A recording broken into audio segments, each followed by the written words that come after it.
Hello, मेरा नाम अर्पित बालियान है और ये मेरी फर्स्ट वीडियो है जिसमें मैं कुछ चीज़ें आपके साथ शेयर करूँगा। और ये सबसे पहली चीज़ जिसे मैं शेयर करने जा रहा हूँ वो है पॉजिटिव लेबल्स, क्योंकि मैं खुद इसका शिकार हुआ हूँ। तो क्या है ये positive labels? Because I am sure कि आप में से बहुत सारे लोग इसका शिकार हुए होंगे। पॉजिटिव लेबल का मतलब ये है कि आप में से काफ़ी सारे लोग ऐसे होंगे जिन्हें आपके फ्रेंड्स या आपके टीचर्स या आपके आसपास के लोग या आप खुद भी अपने आप को ऐसे समझते होंगे कि आप टैलेंटेड हैं या आप गिफ्टेड हैं या आप कोई स्पेशल पर्सन है, आपको स्पेशली ट्रीट किया जाना चाहिए या आप औरों से बेहतर हैं। स्पेशली मैं बात करूँगा पढ़ाई की, क्योंकि मेरा और कोई फील्ड नहीं है, मेरा फील्ड पढ़ाई का ही है फ़िलहाल। तो मैं पढ़ाई की ही बात करूँगा, मैं आर्टिस्टिक एबिलिटी की बात यहाँ पर नहीं कर रहा हूँ। तो मैं भी इसी श्रेणी का व्यक्ति हूँ, मैंने भी इस चीज़ से सफ़र किया है। अब हम जैसों के साथ होता क्या है, आपने काफ़ी लोगों को सुना होगा कि वो बंदा स्कूल में इतने अच्छे ग्रेड लेके आता था, लेकिन देखो आज वो क्या कर रहा है। दैट इज़, जो वो जॉब कर रहा है उससे कई गुना ज़्यादा बेहतर जॉब हम सोचते थे कि वो करेगा आगे जाके। टीचर्स लोग सोचते थे या फिर फ्रेंड्स सोचते थे या वो खुद भी सोचता था, लेकिन आज वो ये इस जॉब में सेटल डाउन हो रहा है या वो आज इस काम को कर रहा है। तो ऐसा आपने देखा होगा।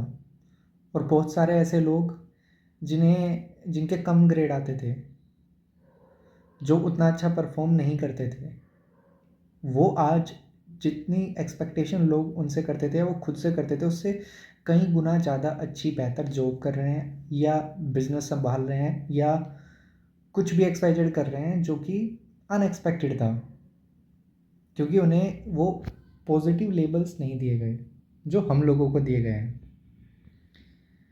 अब पॉजिटिव लेबल का नुकसान क्या है? पॉजिटिव लेबल का नुकसान सबसे बड़ा ये है कि जब आपको ये पॉजिटिव लेबल दे दिए जाते हैं, जब आपके ये माइंड में बैठ जाते हैं, जब किसी चीज़ को बैठ जाना बोलते हैं ना, उसका मतलब ये है कि आपके माइंड ने उसे एक्सेप्ट कर लिया। आप इसे कॉन्शियस माइंड समझो, सबकॉन्शियस माइंड समझो या सिंपली माइंड समझो, कुछ भी समझो, आपके अंदर ये चीज़ बैठ गई है कि आप टैलेंटेड हो। तो आप क्या एक्सपेक्ट करोगे? सबसे पहले मैं कुछ एक्सेप्शंस की बात नहीं कर रहा, जो ग्रेड भी अच्छे लाते हैं और फिर उसके आगे भी अच्छा करते ही चले जाते हैं, मैं उनकी बात नहीं कर रहा, वो एक्सेप्शंस है मेरे लिए, लेकिन मैं ज़्यादातर की बात कर रहा हूँ। तो सबसे बड़ी प्रॉब्लम ये है कि हम जब अपने दिमाग में बिठा लेते हैं कि हम टैलेंटेड हैं, तो हम एफर्ट नहीं करते। फॉर एग्ज़ाम्पल, एक बुक मैं अभी पढ़ रहा हूँ, द माइंडसेट उस बुक का नाम है। Carol S Dweck, professor Carol S Dweck ने वो बुक लिखी है, बड़ी शानदार बुक है। उसमें उन्होंने एक चीज़ बताई है कि जैसे वो खुद एक साइकोलॉजिस्ट हैं, तो जब वो अपने कलीग्स को देखती थी कि हाँ वो घर चल दी अपने काम से और उनके कलीग्स देर रात तक काम कर रहे हैं, तो वो सोचती थी कि मैं स्मार्ट हूँ, मुझे इतना काम करने की ज़रूरत नहीं है, वो डम्ब है इसलिए उन्हें ज़्यादा हार्ड वर्क करने की ज़रूरत पड़ रही है। तो मतलब हम क्या सोचते हैं कि हम स्मार्ट हैं या टैलेंटेड हैं या गिफ्टेड है, तो हमें एफर्ट नहीं करना, हमें तो बिना एफर्ट के वो चीज़ मिल जानी चाहिए। हालांकि आपको ये चीज़ ऐसी लग रही होगी कि शायद मेरे साथ तो ऐसा नहीं है, लेकिन जब आप गहराई में सोचोगे, अगर आप मेरी वाली कंडीशन में हो फिलहाल, तो आप कनेक्ट कर पाओगे। हम एफर्ट्स नहीं करते, जबकि ये बात है कि एफर्ट्स सबसे ज़्यादा ज़रूरी है। अगर आप, मैं ये नहीं कह रहा कि टैलेंटेड पर्सन होते नहीं हैं, होते हैं, स्पेशल स्पेशल पर्सन होते हैं, गिफ्टेड पर्सन्स होते हैं, लेकिन पता है वो एफर्ट्स करते हैं। अगर उन्हें कुछ अचीव करना है तो वो एफ़र्ट करते हैं। हालांकि उन्हें उस चीज़ को करने में हमारे मुकाबले कम टाइम लगे या हमारे मुकाबले कम एफ़र्ट डालने पड़े, but effort is the necessary component. Effort करना ही उन्हें पड़ता है। एफ़र्ट करे बिना वो भी कुछ नहीं कर सकते। तो हमें थोड़ा ज़्यादा एफ़र्ट करना पड़ेगा, लेकिन हम भी उस चीज़ को अचीव कर सकते हैं। तो मुझे यही लेबल दिया गया, क्यों? क्योंकि मेरे 12th में 96% मार्क्स आए हैं। मेरे दिमाग में भी यही बैठ गई। मुझे 1-2 टीचर्स ने छोड़ के सब ने लगभग यही बोला, मेरे पेरेंट्स ने भी, और आज भी जहाँ पे जिस लोकेलिटी में मैं हूँ या जो मेरे आसपास के फ्रेंड सर्कल है, वो यही बोलते हैं कि हाँ भाई, तेरे जैसा दिमाग होता तो मैं ये कर लेता, मैं वो कर लेता। मेरे मन में भी ये चीज़ बैठी हुई है कि हाँ, मैं तो यार स्पेशल बंदा हूँ, मुझे तो कम एफर्ट करने की ज़रूरत है। वो लोग दिन रात पढ़ते हैं, लेकिन मैं कुछ घंटों में ही वो चीज़ कर लेता हूँ। लेकिन अब जाके मुझे चीज़ समझ में आई है कि ये मेरी सालों की मेहनत है। 12th क्लास में मेरे 96% मार्क्स थे, लेकिन 5 साल मैं इस पॉजिटिव लेबल की वजह से एफर्ट नहीं किया, क्योंकि मुझे लगा मैं तो स्पेशल हूँ, मुझे एफर्ट करने की ज़रूरत ही नहीं है। मैंने एफर्ट नहीं किया, तो आज मैं वहीं का वहीं हूँ, इवन उससे भी नीचे। और लोग यही एक्सपेक्ट करते हैं कि मैं, अब वो सोचते हैं कि ये बंदा तो इतना टैलेंटेड था, इतना अच्छा था पढ़ाई में, लेकिन फिर भी ये एग्ज़ाम क्रैक नहीं कर पा रहा है। इवन 10th लेवल का एग्ज़ाम भी क्रैक नहीं कर पा रहा है, 12th लेवल का, ग्रेजुएशन लेवल का, IAS PCS तो बहुत बड़ी बात है। तो क्यों नहीं कर पा रहा, या क्यों नहीं कर पाया अब तक?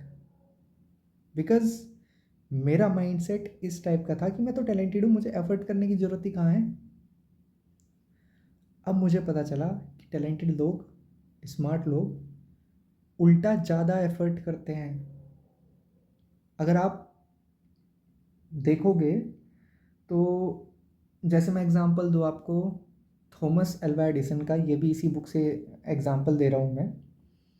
तो थॉमस अल्वा एडिसन, अगर मैं इमेजिन करने को कहूँ कि थॉमस अल्वा एडिसन को इमेजिन करो, तो जो लोग जानते होंगे तो उन्हें इमेजिनेशन में दिखाई देगा कि हाँ, वो लेबोरेटरी में खड़े हुए हैं, बल्ब के ऊपर एक्सपेरिमेंट कर रहे हैं, या हाथों में बल्ब लेकर खड़े हैं, या कोई और जो उनके इन्वेंशंस थे उन्हें लेकर वो खड़े हुए हैं, बैठे हुए हैं, पढ़ रहे हैं, कुछ भी कर रहे हैं। उन्हें वो अकेला इंसान दिखाई देगा, ठीक है। लेकिन रियलिटी क्या थी? रियलिटी ये थी कि उस बंदे के साथ ट्रेंड साइंटिस्ट वर्क करते थे दिन रात 24 घंटे। उस अकेले का एफर्ट नहीं था। ये इतने इन्वेंशंस जो वो कर पाए हैं, वो उनके अकेले के एफर्ट से नहीं थे, बल्कि बहुत सारे साइंटिस्ट्स का दिमाग उसमें लगा हुआ था। लेकिन उस बंदे को आता था कि कैसे खुद को सेंट्रलाइज करना है, कैसे खुद को लोगों के सामने रिप्रेजेंट करना है। तो ये, हालांकि ये बात इस चीज़ से डायरेक्टली रिलेटेड नहीं है जो मैं कहने जा रहा हूँ, लेकिन समझो कि एफर्ट बहुत ज़रूरी है। वो बंदा दिखाते हैं कि हाँ भाई वो टैलेंटेड था, ये था, वो था, स्पेशली गिफ्टेड। उसके साथ हार्ड वर्क किया है बहुत सारे लोगों ने, और उसने भी हार्ड वर्क किया है, तभी जाके उसका फल उसे मिला। खाली इसलिए नहीं कि वो टैलेंटेड था, उसे एफर्ट ही नहीं करने पड़े। आपने सुनी भी होगी कि 1000 टाइम में जाके उनका बल्ब जो है वो जल पाया था। उससे पहले वो 999 टाइम्स फेल हुए थे। लेकिन उसमें उनके तो एफर्ट्स थे ही, साथ ही साथ उनके कलीग्स के भी एफर्ट थे जो दिन रात उनके लिए काम कर रहे थे। He was a businessman. वो बिजनेसमैन था। इसलिए आपको सिर्फ वही दिखाई देंगे जो उनके पीछे जो इतने सारे लोग काम कर रहे हैं वो दिखाई नहीं देंगे। तो समरी यही है, भले ही आप खुद को स्मार्ट, टैलेंटेड, गिफ्टेड समझते हो या नहीं समझते हो, एफर्ट आपको करने पड़ेंगे, हार्ड वर्क आपको करना पड़ेगा। किसी को कम करना पड़ता है, किसी को ज़्यादा करना पड़ता है। मेरी तो ये समझ में आ गया कि मैंने हार्ड वर्क किया है, उसी की वजह से मेरा दिमाग शार्प हुआ है, क्योंकि मुझे पता है सबका दिमाग हार्ड वर्क से शार्प हो सकता है।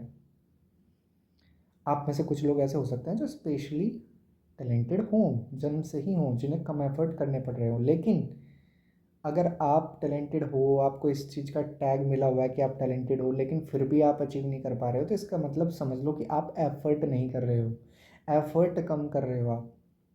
तो एफर्ट करो। ये एफर्टलेस कि सब कुछ बिना एफर्ट करे ही हो जाए, बिना हार्ड वर्क के ही हो जाए, स्मार्ट वर्क, ये सब मिसकंसेप्शंस में फंसने की ज़रूरत नहीं है। Effort is the only way, hard work is the only way. Thank you.